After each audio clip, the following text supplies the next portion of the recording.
Mel building Marram, our floating dream home. Hope you enjoy our look at our life of building a catamaran.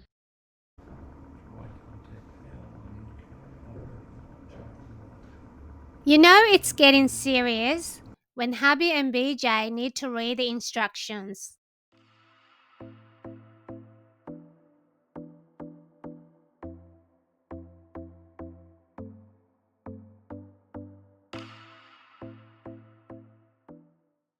As we were saying in our last video, this is our panel that we've made up for our battery management system. So we've now got the two BMSs mounted, we've got two isolation switches mounted, two fuses coming directly off the batteries because the batteries will be sitting here. You've got to remember that this is actually up on the wall. Then we've got Common Boss, a couple of fuses heading off for the motors. We've got the communications boards, which the two BMSs talk to each board, and then one of the boards will actually go off to the Victron system, so we'll be able to get all the data and information that's going on with the batteries on the Victron system. Plus we've also going to install a secondary screen. We're not quite sure where we're going to put that yet, but over here somewhere we've got this little screen that came with the unit that we can also, maybe we might even look at putting that up on the at the helm station, at the nav station, so that we can view what's going on directly on that.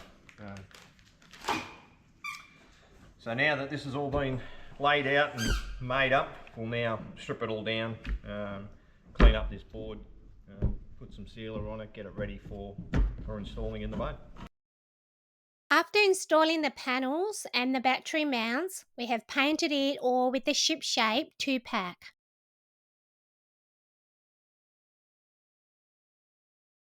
We lined the battery box with 1.5mm rubber sheet. Then each battery had an insulation sheet put on each side, top and bottom. The batteries are held in place with the compression plates on top, as well as a face bracket to stop them moving in any direction.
Such a tight space. Yes, it is. So I keep saying, someone has to do it.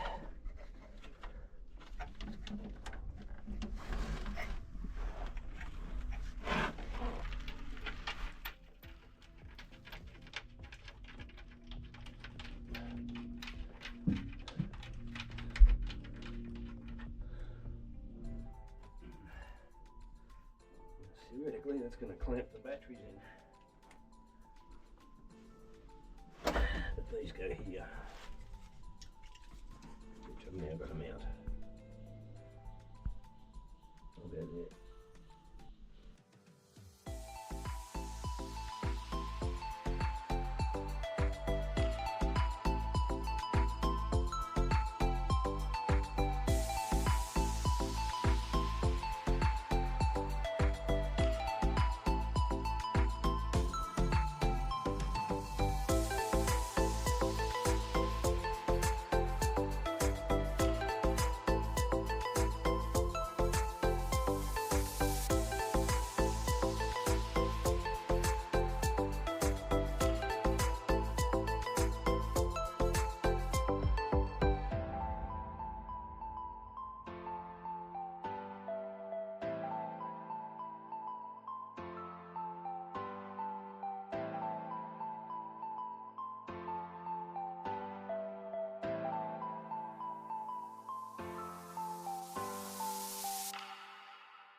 lucky last.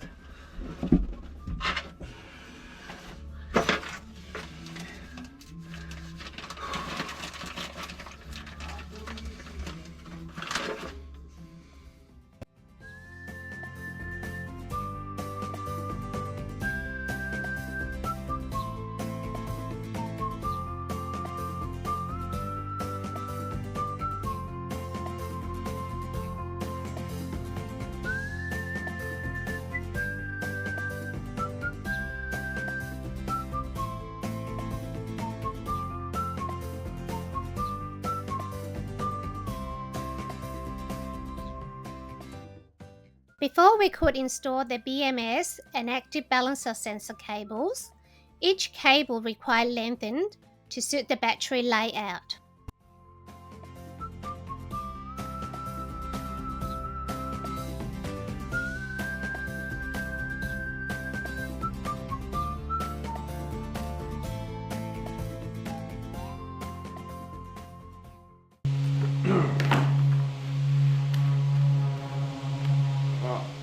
That was a very tedious job of lengthening 64 sensor cables that are required for the BMS. Would have been nice if they came a little bit longer. Anyway, job done. Yep, that's right there. 16, 15, 14, 13, 12.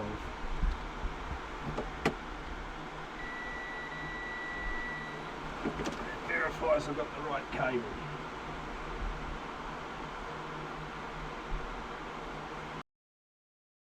Once the sensor cable were installed, we had to terminate each wire to suit the battery location. We use heat shrink crimp lugs on all of the termination on a boat. It takes more time, but a much better result. Get through where you need to run it through, and then you put a rope through, and then you use the rope. To then work out where you want the cable to finish. And the reason we do this is because we can. Oh. So I'm just working out where my cables are going to go.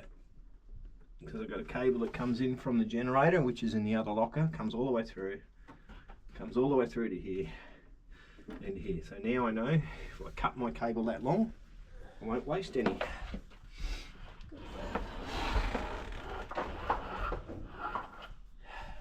See?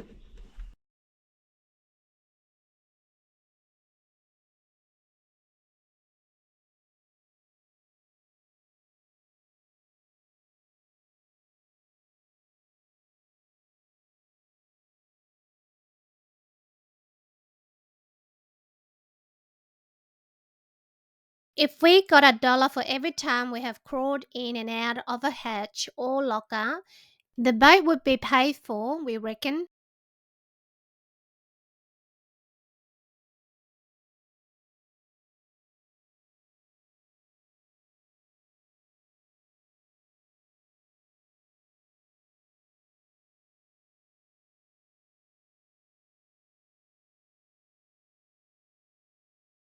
We made up the polycarbs covers for the batteries and the panel from the leftover shed after making our shower screens.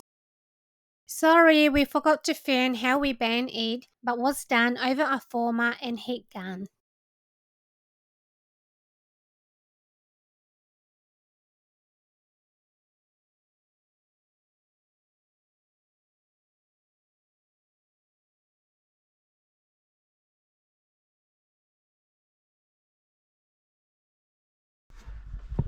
Okay, so this is the update on our battery room, or battery locker if you like. We've got our two banks of LifePod 4s, the lithium ion banks installed. You can see here these little wires that are sitting off it. These are all the sensor wires. So we've got one set of sensor wires going to the BMS, which is not connected yet, or not plugged in yet, because we haven't commissioned the batteries. And we've got another wire that comes off the same spot that goes over to this side on the wall over here, which is our active balancer. So we've now got our BMSs mounted, so we've got our 2 BMSs, one for each bank. We've got our comms module, so this is the comms module that allows the 2 banks to talk to each other, so that when we're charging or depleting batteries, that they even themselves out. We've got a little switch here that in case we need to isolate a single or turn off a battery management device or a BMS, we can, or we can, if we've got to do a boot on it. Little Bluetooth device here, so we can communicate with it for Bluetooth, although we will have it connected to a screen back on the nav station. So we've got a little 4.5-inch screen that plugs into one of these and it goes back over to our nav station. We just haven't installed that yet. These are the feeds off from the batteries, so this is the active coming off the batteries, the isolators, another isolator here, and we've got the fuses here, just in case it goes pear-shaped.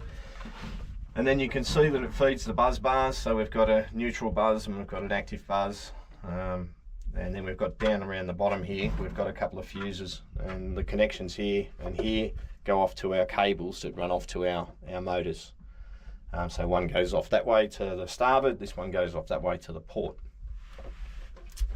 On here we've got feed in coming from our inverter charger, so our inverter charger is just under the nav station. So we've got a charge coming from that, or obviously it runs backwards through that to power up the AC system on the boat as well. So that's the powers for that, and also we've got a feed going across to our generator so that we can actually charge this bank with the generator.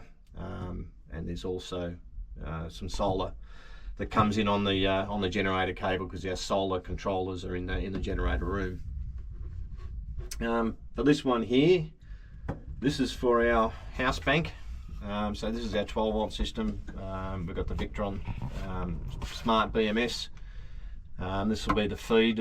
Obviously there's a fuse on that, and there's a feed down to our lithium-ion battery, which is we've gone for a Victron 330 amp hour battery. That's a 12-volt bank, and this side of it all here feeds off to the rest of the house bank, which just feeds over to the DC control. So this whole locker will just be a big battery bank.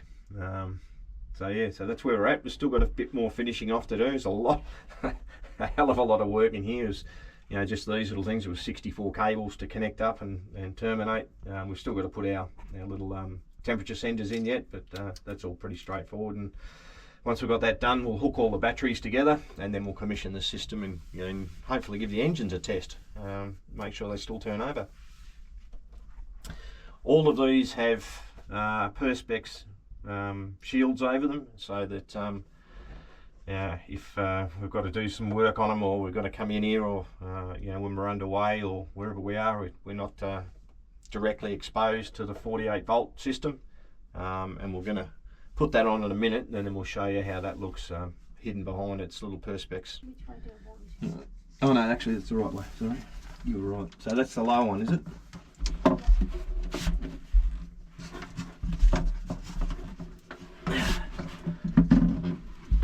It'll be much easier when all of the wires and everything are terminated, so that we're not getting in the way of them.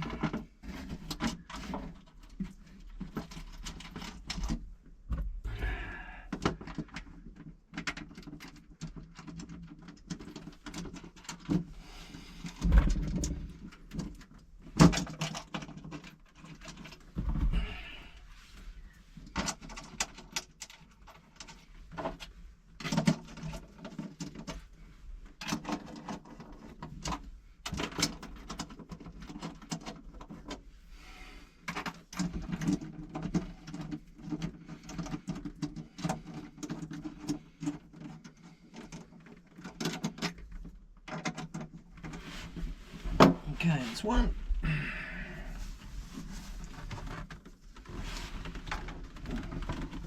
Get out of there.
Alright.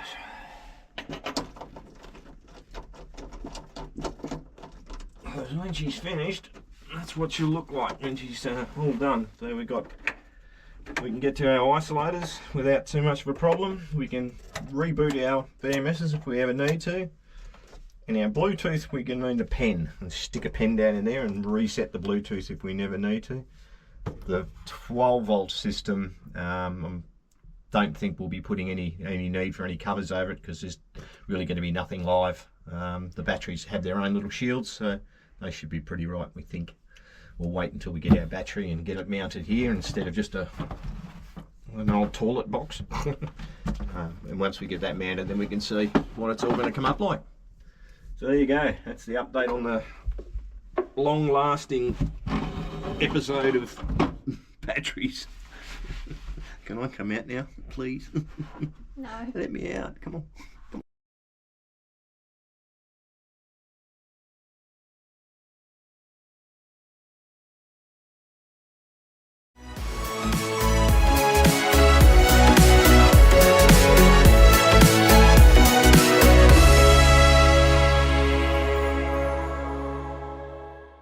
Thanks for tuning in. We hope you enjoyed this insight to building a catamaran.